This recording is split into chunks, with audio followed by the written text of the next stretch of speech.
¿Qué tal, chicos? Les habla el profesor Jan Sarcoamini del curso de Física del Centro Pérez San Marcos. En esta oportunidad vamos a desarrollar la semana número 13 correspondiente al tema de electrodinámica. Comencemos con la teoría. Bueno, ya hemos visto la teoría de esta semana número 13 correspondiente al tema de electrodinámica, donde el tema principal era la corriente eléctrica. Ahora, para poder reforzar esta información, vamos a resolver los problemas que tenemos para clase. Comencemos. Bueno, comencemos con el problema número 1 y dice lo siguiente. Los cables de cobre utilizados para las conexiones eléctricas domiciliarias son buenos conductores de la electricidad. Determine la intensidad de la corriente que circula por un conductor cuando a través de su sección transversal de 2 milímetros cuadrados circulan 10 por 10 a la 19 electrones en 8 segundos. Ya está. Me preguntan la corriente eléctrica. Entonces, tú debes recordar lo siguiente. Nuestra intensidad de corriente eléctrica se calcula como la carga transferida por unidad de tiempo. ¿Listo? Es la carga que se transfiere en un área transversal de longitud L durante un determinado tiempo. Pero también debes recordar que esta carga transferida tiene relación con el número de electrones que se están moviendo. Recuerda que la carga es igual al número de electrones transferido por la carga fundamental. Y todo esto todavía entre tiempo, mira. Entonces, creo que reemplazando los valores que nos están dando con las unidades adecuadas, nos va a salir el problema.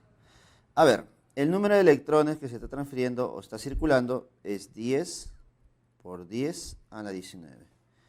Recordemos que la carga fundamental, ¿cuánto sería? La carga fundamental, recuerda, no te olvides, es igual a 1,6 por 10 a la menos 19. Dividido entre el tiempo. ¿En cuánto tiempo me están pidiendo? En 8 segundos. Alguno tal vez notará, profesor, me están dando el área transversal. Dime, ¿será necesario usarlo en este problema? No, ¿cierto? Así que ese área que nos están dando es un distractor, básicamente. A ver, continuemos con el problema. Si nosotros hacemos una operación sencilla por aquí, mira, 10 por 1,6, tú sabes que va a ser 16. Y 16 entre 8, sabemos que vale 2. Por lo tanto, a mí me saldría 2 por ¿cuánto? A ver, notarás por aquí que 10 a la 19 y 10 a la menos 19 se van a ir. Por lo tanto, mi respuesta solamente es 2. ¿En qué unidades me sale la corriente eléctrica? En amperes. Por lo tanto, ya tendríamos respuesta. Para el problema número 1, la clave sería la A. ¿Listo? ¿Te has dado cuenta que aquí estamos aplicando lo que has aprendido en la semana número 13 y en la semana número 11? Conservación de la carga o cuantización de la carga que estamos viendo en esta parte. ¿Listo? Ya sé, chicos. Ahora resolveremos el problema número 2. Dice lo siguiente. Un alambre metálico de longitud de 0,5 metros y un área transversal de 2 por 10 a la menos 6 metros cuadrados tiene una resistibilidad eléctrica de 2 por 10 a la menos 8 ohm por metro. Si el alambre transporta una corriente de intensidad de 1 ampere, determine la magnitud del campo eléctrico uniforme en su interior. A ver, me están pidiendo el campo eléctrico en el interior. Me están dando la corriente.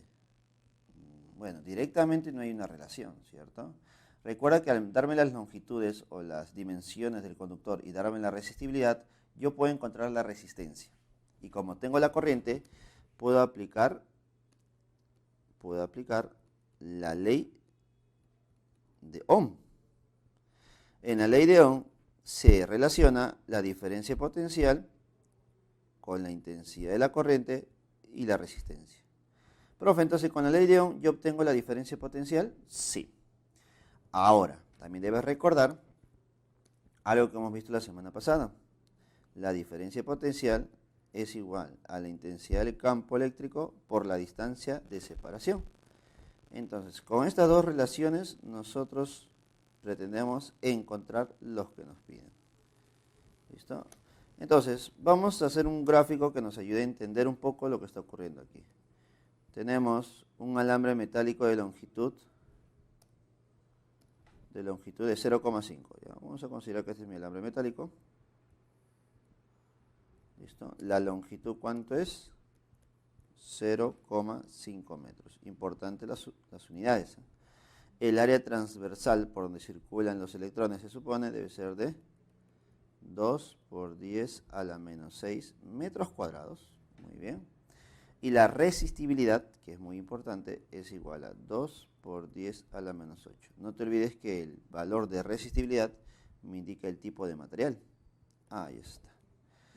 Ahora, a través del alambre está circulando una corriente de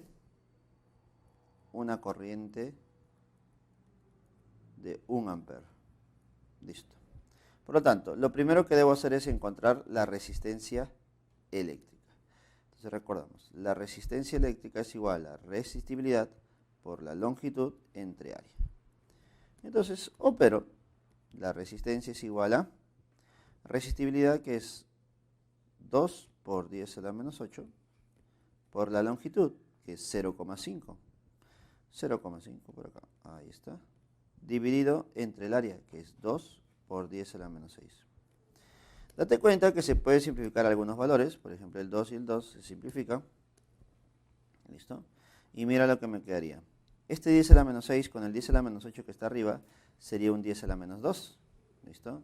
Por lo tanto la resistencia me estaría quedando 0,5 por 10 a la menos 2. ¿Listo? Si nosotros queremos ser un poquito más formales, tendríamos que colocar 5 por 10 a la menos 3. Unidades ohm, que son unidades de resistencia eléctrica.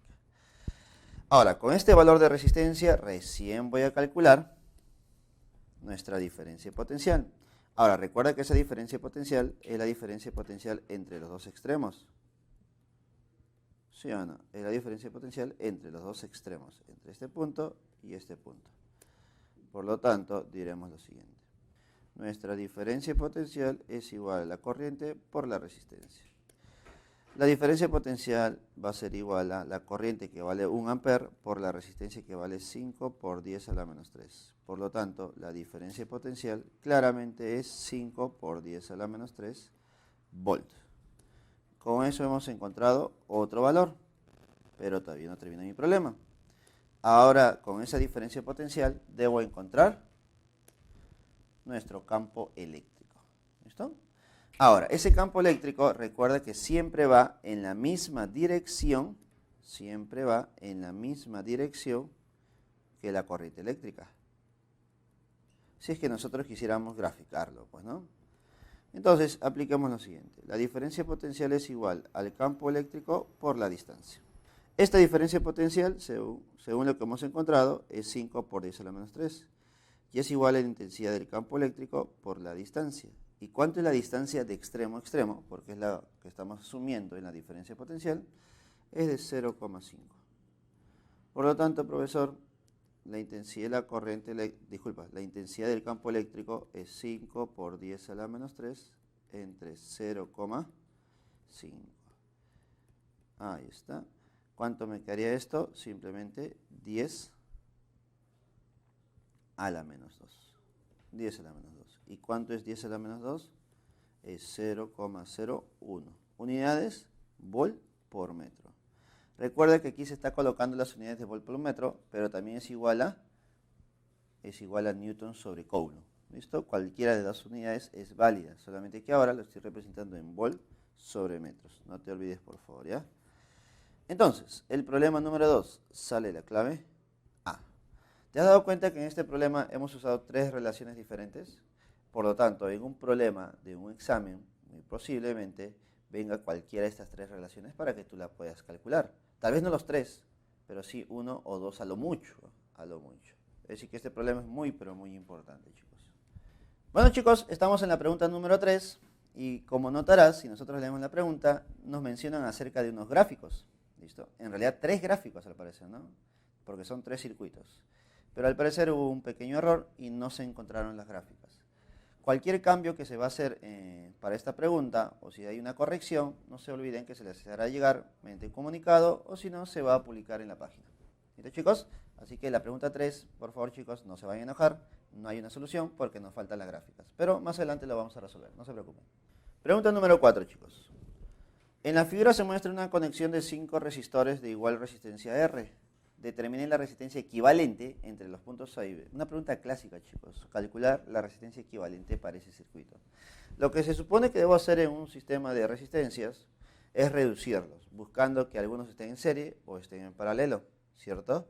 Ahora, A veces el problema no se puede identificar muy bien si están en serie o en paralelo. Así que lo que yo suelo hacer es una nueva gráfica.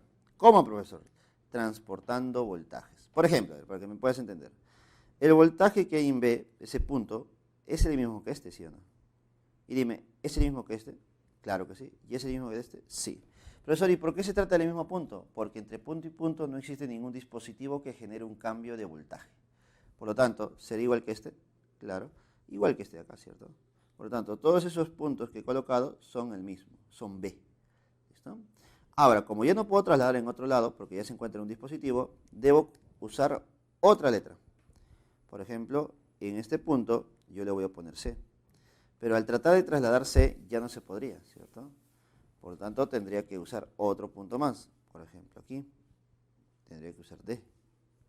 ¿Sí o no? Por lo tanto, al final, ¿cuántos puntos tendría de manera diferentes? Tendría 4, ¿cierto? Y ahora lo que yo hago es lo siguiente. Yo coloco los puntos que me importan a mí, A y B, a los extremos. Luego C y D los coloco, por ejemplo, lo puedo colocar aquí. D y C. ¿Listo? Y ahora voy a hacer una nueva gráfica. Voy a analizar quiénes están entre punto y punto. Por ejemplo, acá está A y acá está B. Voy a analizar quiénes están entre ellos. Entre A y D, date cuenta que está el de acá. Entre A y D solamente hay uno. Por lo tanto, entre A y D solamente hay una resistencia R. ¿Listo? Luego sigo a ver. Entre D y C solamente hay un R. Entonces, entre D y C solamente hay un R. ¿Listo? Algo así sería. Luego, ¿qué sigue? Entre B y C, que sería este, hay un R. Pero dime, este punto también es B, ¿no? Por lo tanto, este es otro más. Por lo tanto, ¿qué tendríamos? Dos resistencias R entre B y C. Entre B y C hay dos R. Entonces, uno por acá, uno por acá. ¿Sí o no? Ya está. R y R. ¿Está? Y el último, este es un B y este es un D. Por lo tanto, entre B y D también hay otro R. ¿Listo? Más o menos me quedaría. Tal vez no es tan bonito, pero por ahí ya puedo identificar si están en serie o en paralelo. Y habrás dado cuenta que estos dos de aquí obligatoriamente están en paralelo, ¿cierto? Y al estar en paralelo, ¿cómo se calcula el equivalente de dos que están en paralelo? Simplemente como el producto sobre la suma.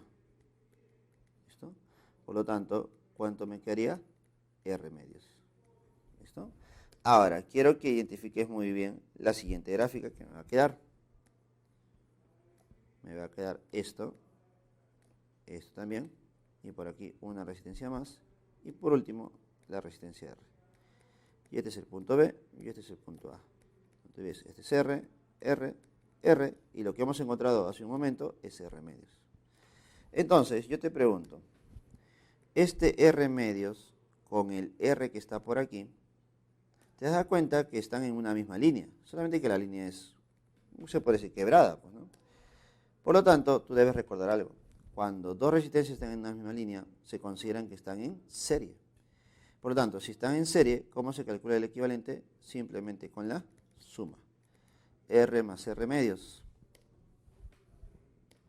R más R medios. ¿Cuánto sería R más R medios? Sería 3R medios. Ahí está. ¿Listo? Y ahora, mira lo que me va a quedar. ¿Cuál sería mi siguiente gráfica? Vamos a hacer esta manera. ¿Listo? Y ahora una nueva gráfica. ¿Listo? Yo hago una gráfica por cada conexión que estoy generando para que se pueda entender. Pero recuerda que tú puedes hacer las operaciones de manera consecutiva. A ver, tenemos por aquí una más y por aquí B. Y por último, esta resistencia R. Entonces tengo una resistencia R por aquí, tengo la resistencia R por aquí, tengo el punto A. Y la nueva resistencia que hemos encontrado es 3R medios. Ahí está. Entonces, nuevamente notaremos que este 3R medios y el R, ¿cómo se encuentran? Se encuentran en paralelo. Y si están en paralelo, ¿cómo se calcula el equivalente? Cuando son dos, se puede aplicar el producto sobre la suma, ¿cierto? Entonces sería 3R medios por R sobre la suma. Y 3R medios más R, ¿cuánto sería? 5R medios. Haciendo una operación de extremos y medios, este 2 y este 2 se van, un R y un R se van. ¿Y qué me estaría quedando?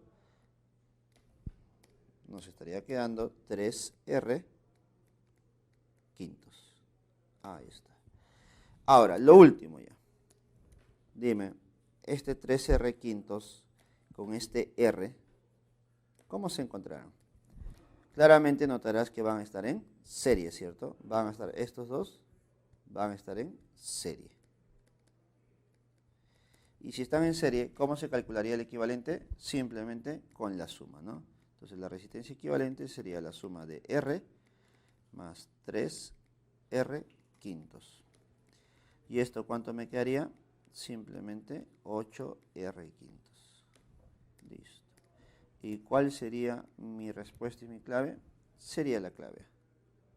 ¿Listo? Entonces, una manera de resolver estos problemas de circuitos y reducirlos es hacer una nueva gráfica.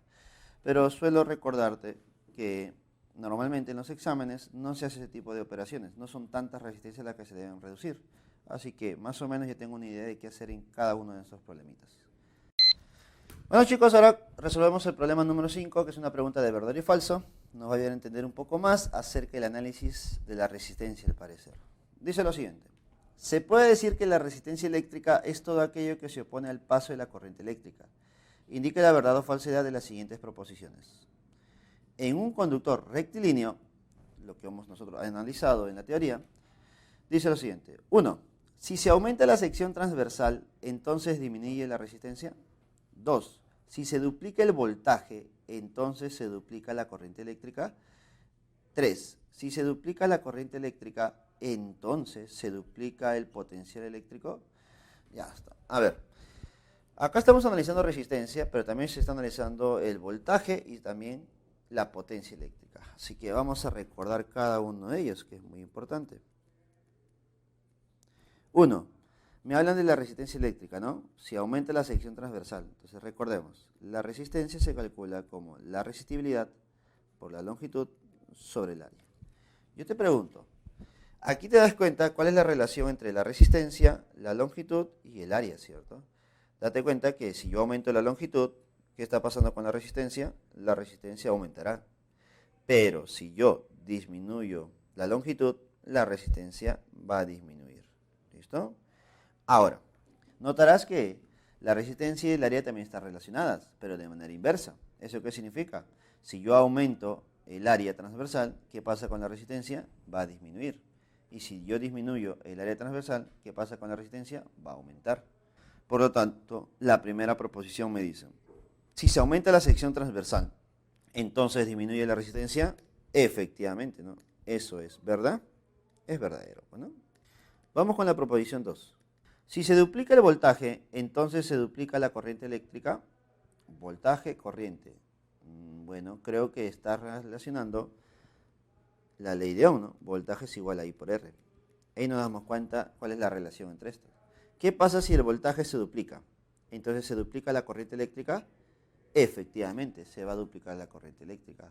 Alguno tal vez pensará, profesor, pero si el voltaje se duplica, ¿por qué no se duplica la resistencia? Recuerda que para que se modifique la resistencia se deben modificar sus dimensiones, es decir, la longitud, el área o tal vez la resistibilidad. Pero dime, si tú varías el voltaje, ¿el tamaño de la resistencia cambiará? Obviamente que no. Entonces, ¿quién debe cambiar? La corriente eléctrica. Por lo tanto, si existe un cambio del voltaje, directamente ¿quién va a cambiar? La corriente eléctrica. Por lo tanto, la segunda proposición también es verdadera. Y vamos en la 3. En la 3 me hablan de la potencia eléctrica relacionada con la corriente eléctrica. ¿Listo? Por lo tanto, vamos a usar la siguiente relación. La potencia es igual a la resistencia por la corriente eléctrica al cuadrado. ¿Listo? Recuerda que existen muchas relaciones para la potencia, pero la que me importa a mí es la que le relaciona la corriente eléctrica con la resistencia directamente. Y dice lo siguiente, si se duplica la corriente eléctrica, entonces se duplica la potencia. A ver, si hay más corriente, hay más potencia, ¿cierto? Pero ten cuidado, ¿eh? es una corriente al cuadrado. ¿Qué significa eso? Si nosotros duplicamos la corriente, sería 2 veces el mismo valor, 2 veces I. Pero como está elevado al cuadrado, ¿qué factor se genera adelante? Un 4. Por lo tanto, ¿qué pasaría con la potencia? No se duplica, sino se cuadruplica. ¿Te das cuenta? Entonces, la proposición número 3 sería falsa, ¿cierto? Claro, sería falsa. Claro, porque te dicen, si la corriente se duplica, entonces se duplica la potencia. Eso es falso. Por lo tanto, notamos claramente que en este problema no hay una clave, chicos. No hay clave. ¿Listo? La respuesta es verdadero, verdadero, falso. Listo. Pregunta número 6. Dice lo siguiente. Una de las resistencias en el circuito puede disipar un máximo de 18 watts sin sufrir ningún daño. Determinar la máxima potencia que puede disipar el circuito. Me preguntan la máxima potencia que puede disipar el circuito. Listo. Si me dicen que cada una de las resistencias del circuito disipa un máximo de 18 watts sin sufrir ningún daño. ¿Está? Entonces me están dando la potencia de cada uno de las resistencias, ¿cierto? Cada una de las resistencias en el circuito puede disipar un máximo de 18 watts. Un máximo de 18 watts. Ahora, necesariamente todos generan esa potencia, necesariamente. ¿Tú qué crees? Yo sé que uno nada más, como máximo, puede generar eso. Pero si me están pidiendo la máxima potencia que puede disipar el circuito, yo debo encontrar la resistencia equivalente y debo saber esta resistencia equivalente cuánto es lo que disipa, ¿sí o no? ¿Está? Entonces, vamos a hacer eso. Ponemos por aquí. Date cuenta que este 2 con el 2 ohm y 2 ohm se encuentran en paralelo, ¿cierto? Y al estar en paralelo, dime, que al estar en paralelo, ¿qué vamos a notar nosotros? Al estar en paralelo, puedo reducir y decir que el equivalente entre estos dos sería el producto sobre la suma, ¿cierto? ¿Y cuánto es el producto sobre la suma? 1. Ahora, notarás que este resultado que es 1 ohm, con este valor que es 2 ohm, ¿cómo se encuentra? En serie. Y si están en serie, ¿cómo se calcula el equivalente? Con la suma, ¿no? Entonces la resistencia equivalente es la suma de 1 más 2. ¿Y eso cuánto es? 3 ohm, ¿cierto? Entonces, yo puedo decir que la diferencia de potencial entre A y B, entre estos dos puntos, solamente se genera una sola resistencia, que vale 3 ohm. ¿Listo? Ahora, vamos a ver cómo usamos el dato que nos dan, dice. Cada una de las resistencias del circuito puede disipar un máximo de 18 watts. ¿Listo? Ahora, ¿cómo se calcula la potencia, chicos? ¿Cómo se calcula la potencia? La potencia, recordemos del problema anterior, se calcula como resistencia por corriente al cuadrado. ¿Listo? Pero me están diciendo que la potencia máxima que genera una de las resistencias es de 18. Por lo tanto, si la potencia es máxima, por lo tanto puedo decir que la corriente eléctrica que se está generando también es máxima. ¿Sí o no? También es máxima. Entonces diremos lo siguiente. La potencia es igual a 18. La resistencia, no importa cuál sería la resistencia que yo analice, sería el mismo valor. Ahora, ¿qué pasaría si las resistencias fueran diferentes? Entonces tendría que analizar una por una y ver cuál es la que me genera el mayor valor máximo, bueno, para que pueda coincidir. Pero como todas son iguales aquí, vale 2 por la corriente eléctrica máxima, que es al cuadrado. Por lo tanto, aquí notamos claramente que nuestra corriente eléctrica máxima, ¿cuánto debe ser? Debe ser 3 amperes. Entonces, tú debes identificar en cuál de estas resistencias la corriente es máxima. Entonces, para eso, recordemos algo. Si por aquí yo tengo una corriente I1 que está ingresando, dime, cuando llega a este nodo y se encuentra con dos resistencias iguales, ¿qué pasa con la corriente? Se va a separar, ¿cierto? La primera ley de Kirchhoff o ley de nodos.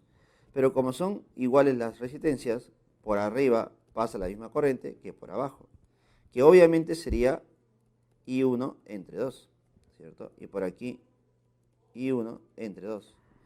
Y luego, cuando se encuentran en este nodo, ¿qué va a pasar con esa corriente? Se van a unir. ¿Y cuánto sería? I1.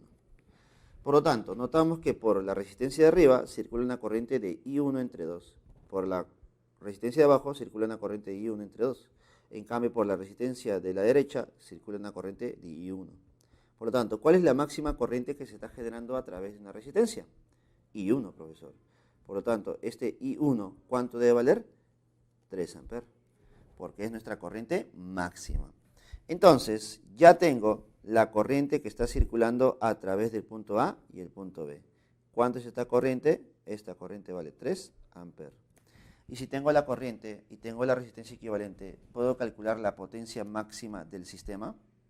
Claro, la potencia máxima del sistema se calcularía con la resistencia equivalente por la corriente eléctrica al cuadrado. ¿Y esto cuánto sería?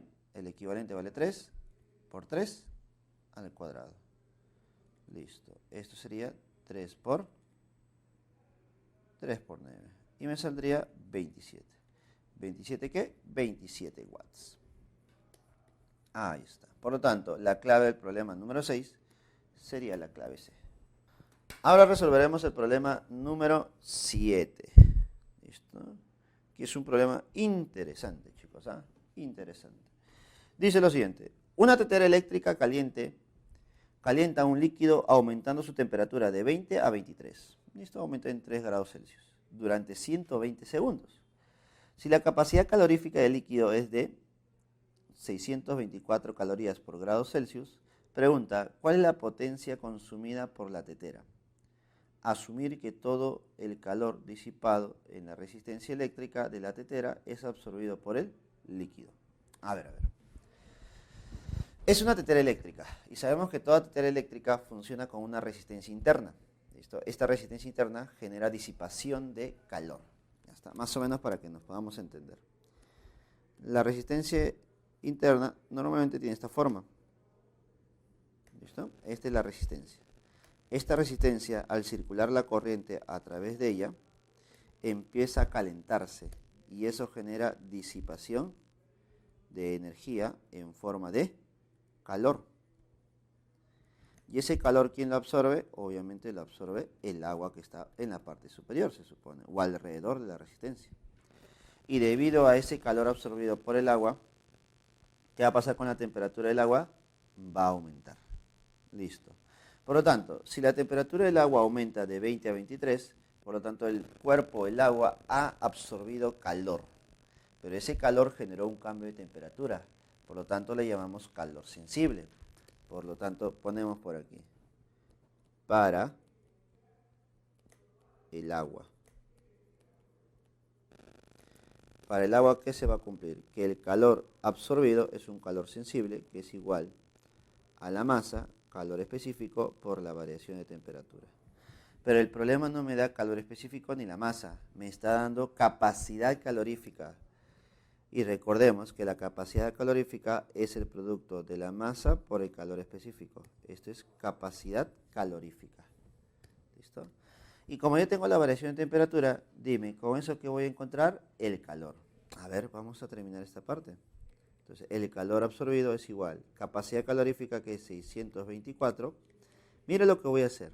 Voy a reemplazar con las unidades. Calorías por grados Celsius por variación de temperatura. Profe, de 20 a 23, ¿en cuánto ha variado? En 3 nada más, ¿sí o no? 3 grados Celsius. Y con eso notaremos que Celsius y Celsius se van y el calor sensible sería el producto de 624 por 3. ¿Listo? Que sería 1872 calorías. Date cuenta que está en calorías. ¿Listo? Ahora, me dicen, ¿cuál es la potencia suministrada por la tetera? Asumir que todo el calor disipado en la resistencia eléctrica de la tetera es absorbido por el líquido.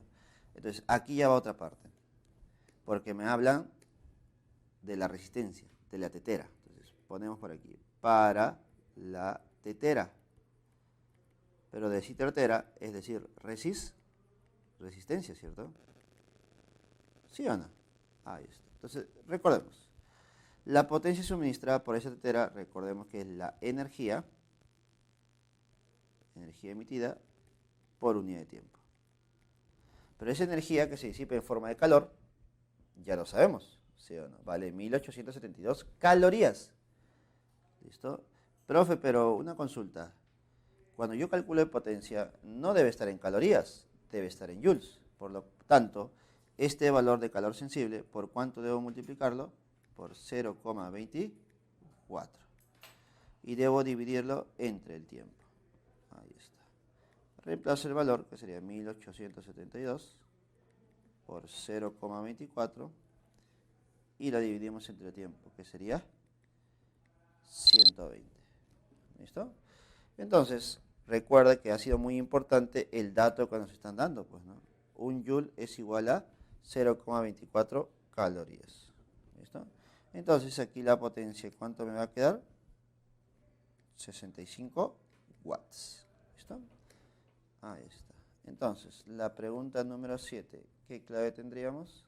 La clave sería la A, chicos. Pregunta número 8, chicos. Dice lo siguiente. En el circuito mostrado en la figura determine la intensidad de la corriente que circula por el resistor o resistencia de 4 ohm. Listo. A ver. Me están preguntando la corriente que circula por esta resistencia de 4. Pero dime, como el circuito es cerrado, la corriente que circula es la misma por todos lados, ¿sí o no? ¿Ya está? Así que debo calcular la corriente del sistema nada más. Ahora, nosotros aplicaríamos ley de Ohm cuando solamente existe un voltaje, pero ahora existen dos. Cuando existen dos, debo usar o debo guiarme en base al mayor. El mayor es de 12, por lo tanto la corriente, notarás que debe ir en esta dirección. La gráfica ya me ayuda con la dirección. Ahora, ¿por qué es importante identificar el mayor? Porque en base al mayor yo voy a trabajar ley de trayectorias. Voy a comenzar a aplicar ley de trayectorias en el punto A. Y en esa dirección de la corriente voy a analizar todo el tramo. ¿Listo? A ver, para recordar un poco la ley de trayectorias. Ponemos por aquí. Ley de trayectorias. Diremos lo siguiente. ¿Dónde estamos comenzando? En el punto A. Comienzo en el punto A en esta dirección. Entonces, habría un voltaje en A. Luego encuentro una diferencia potencial de 12 volts. Pero como va de menos a más, cuando va de menos a más, hay una subida de voltaje. Por lo tanto, sumo 12. Luego me encuentro con una resistencia. Recuerda que las resistencias siempre generan una reducción del voltaje. Por eso resto el producto de R, que es la resistencia, por I. Luego sigo avanzando y encuentro otro voltaje, pero ahora es de más a menos. Cuando es de más a menos, se resta. Vamos a restarle 6. Sigo avanzando y encuentro una resistencia de 4. ¿Qué hacen las resistencias? Reducen el voltaje en 4i. Y ya llegué por fin al punto A. Por lo tanto, todo esto es igual al voltaje en A. Como el punto inicial y el punto final es el mismo, el voltaje inicial y el voltaje final se van a ir. Por aquí me va a quedar 12 menos 6. Eso es 6. Y al otro lado se va a ir el menos 6i y menos 4i. ¿De qué manera? Como un 10i. Por lo tanto, nuestra intensidad de la corriente eléctrica sería 0,6 unidades amper. ¿Listo? Y con eso terminamos los 8 problemas. Y nuestra clave sería la A. ¿Qué tal, chicos? Para terminar ya con la clase del día de hoy, les pongo en la pizarra las claves de las preguntas para casa. Espero que lleguen a la solución. Y si no, sigamos revisando un poco más los problemas hasta llegar a este resultado. ¿Listo? Ahí tenemos las claves, las 7 preguntas que tenemos para casa de esta semana número 13, chicos. Conmigo será hasta la próxima oportunidad. Bueno, chicos, ya hemos resuelto los problemas de clase. Ahora te toca a ti resolver los problemas dirigidos para casa para que puedas reforzar toda esta semana. Nos vemos hasta la siguiente semana, chicos. Cuídense.